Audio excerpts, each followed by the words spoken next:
আমি আমার মাকে প্রশ্ন করেছি, মা তুমি যখন দুই হাত তুলে কাঁদো, আপনারা দেখবেন মায়েরা মাঝে মাঝে চোখের পানি ছেড়ে দিয়ে চোখের পানি চোখ ফুলিয়ে তারা কাঁদে।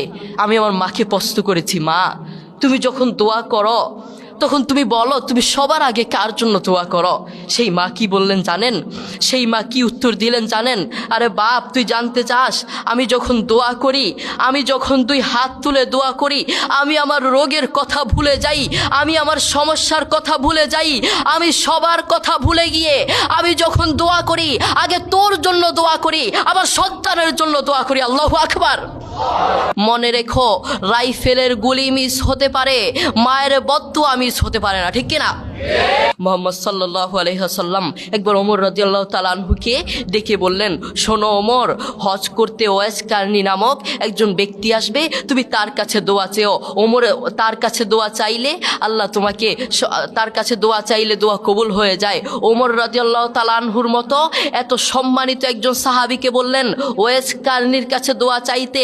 তার কারণ কি জানেন? তার কারণ হচ্ছে ওয়াইস কারনী মায়ের খেদমত করতে করতে, মাকে সম্মান করতে করতে, মায়ের দোয়া নিতে নিতে এমন পর্যায়ে চলে গেছে আল্লাহ দুনিয়াতেই তাকে সম্মান দান করেছেন। আল্লাহু আকবার। দেখেছেন করোনা হওয়ার পরে, করোনার কথা মনে আছে? করোনা হওয়ার পরে আপনারা দেখেছেন বন্ধুর কাছে যায় নাই, প্রতিবেশী আরেক প্রতিবেশীর কাছে যায় নাই, স্বামী স্ত্রীর কাছে যায় নাই।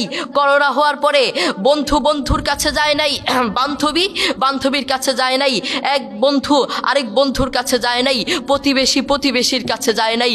কিন্তু এখন এই ইতিহাসের পাতা খুললে দেখা যায়, এখন এই ইতিহাস সাক্ষী আছে, মা তার ছেলেকে কাঁধে করে হাসপাতালে নিয়েছে। করোনা হওয়ার পরে বাবা তার ছেলেকে কাঁধে করে হাসপাতালে নিয়েছে।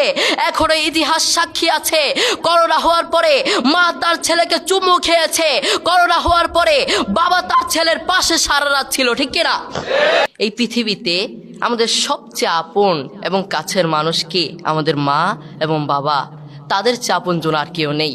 আমাদের উচিত তাদের সাথে সুন্দর